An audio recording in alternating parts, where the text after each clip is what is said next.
Okay, as promised, I have your reading. This probably won't be long at all, short and sweet, because it is so self explanatory. But first, since it's been a while, and if I take a little bit longer than usual, I like to give you a little treat when I can. I pulled a card from one of my absolute favorite decks that I usually use when I do readings for individuals, when I do readings for myself. And the readings I do for individuals from this deck are readings that I will perform and type up and send to them because they're so thorough and on point, and I'm just really in love with this deck. It is the Enchanted Map by Colette Baron Reid. I've been looking at some other Colette decks. I've ordered 2 more decks. I don't think these next 2 are Colette's, maybe one. I'm excited for when those new decks to come. They'll be coming in the next couple days. So when I give you something the next time, which is going to be sooner than the last time, I will use one of those new ones. So now you know in advance.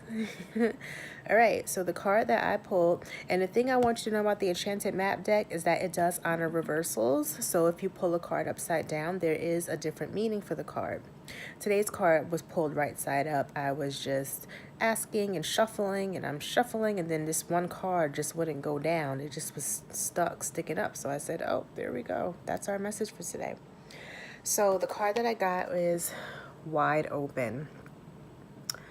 I don't know if you all are as excited as I was for seeing something like this. We see this person just scenic view, I mean, the sky, everything accessible. They're in a stance of just receptivity, wearing green, heart chakra, like everything is just like, yes, here I am. I'm ready for this.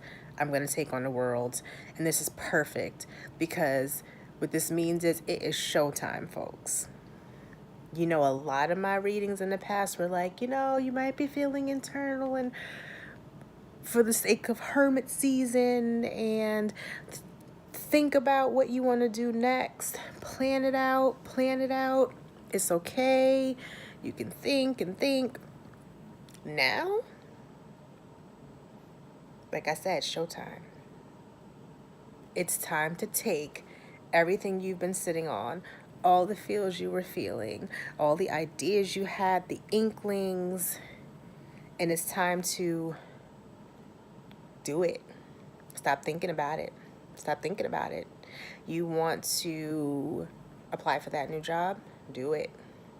You want to lose that weight? Do it. Start that new hobby? Get a new certification, training, go on a vacation, get into nature, go and do the thing that you've been about for the longest. I feel like at this stage in the game, if you really were doing the thinking, by now you have some sort of definitive idea of what direction you want to go in or directions. It doesn't have to be one single direction. There could be a few things that you need to make a decision about, but you have to go through all the avenues. No more sitting. If there are three different options for a specific choice you have to make sure you were out checking out all those options so you can make the decision. This is all about motion and movement and being open to what's coming for you and allowing yourself to be open, which means actually going out and doing something. There are going to be shifts and there are going to be changes, and sometimes, I don't know about you, but me in my personal life, I was seeing a lot of, it was a lot of but not necessarily because I wanted to do it. I was being forced to do it. And in the field that I've been working in for many years, and the kind of person who I am, it was just like this antsy thing, like feeling like really impatient, like, oh man, let's do check in and check in and check in and why? And it's so crazy because you will go from this place of being super stuck and you're doing the work to get unstuck, but you're still feeling and looking stuck. And then one day it's like you just slip through, or the dam breaks, you don't see it coming, and stuff just starts picking up.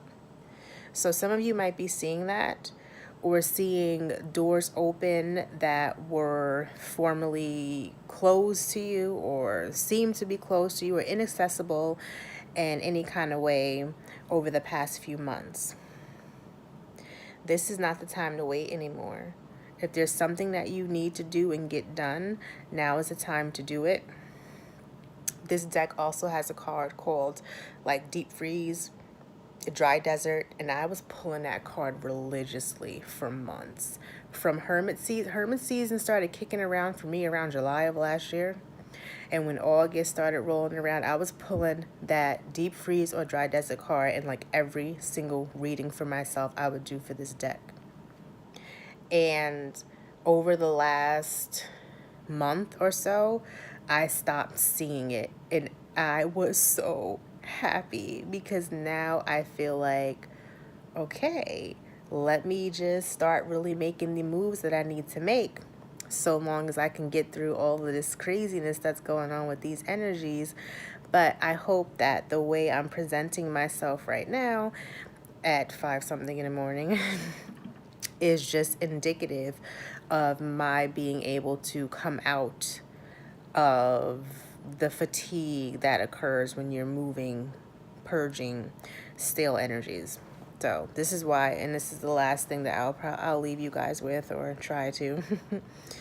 It's so important to take up a practice for yourself, a meditative practice.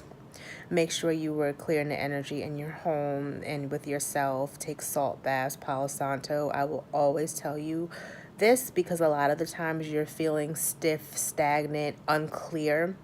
So it's very good to sit with yourself, and those are good ways to kind of take things down a notch and flush things out, because sometimes I'm sure you go out into the world and you're like, why do I just feel randomly agitated? Like, what's going on?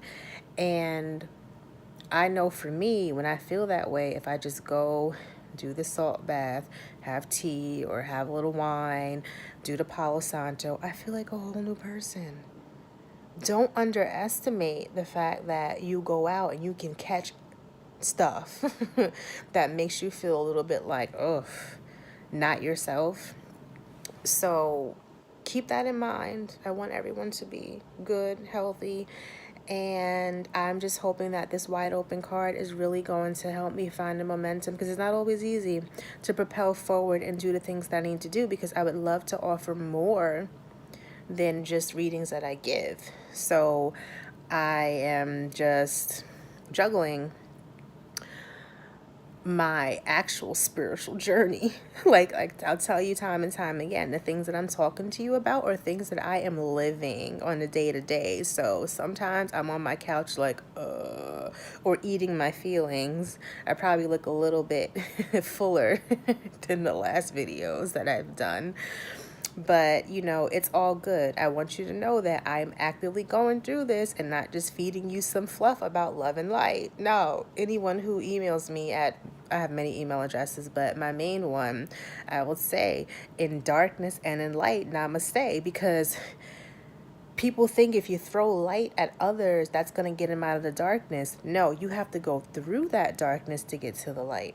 So this is not some, I'm just going to tell people what. No, I am living it. The darkness I'm asking you and encouraging you to confront is the darkness I've been confronting and what I am wading through. It's like wringing out a rag. Like when you think you've done a lot, then you get hit with something and it's like, whew, and more comes out, but then you always feel better. So just again, I always tell you, be patient with yourself, be kind, sit with those feels, but don't let them consume you.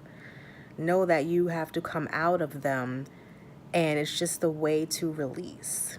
So, wide open, get out there, do what you gotta do, because now it's time, because I know you did the work, and you know what direction or directions you need to go in, okay?